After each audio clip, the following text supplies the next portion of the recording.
Hi, Bruce from Safiery, and we're with Peter here with his 79 series here. Hi Peter, how are you? Good, Bruce.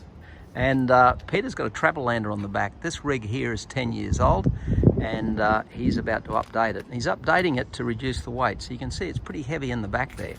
And he's updating it to reduce at least 80 kilos, maybe 100 kilos in weight. And here's how we're going to do it. Inside the engine bay here, we've got a primary engine, and we've got a primary battery and a secondary battery here. He's got a Safiery energy vehicle management system over there. Inside here is pretty packed. So what we're going to do is take out this second battery in the front here. We're going to put in this 3 kilowatt buck boost that we've been talking about. That's the housing for it. It's going to drop in there. We don't need that battery.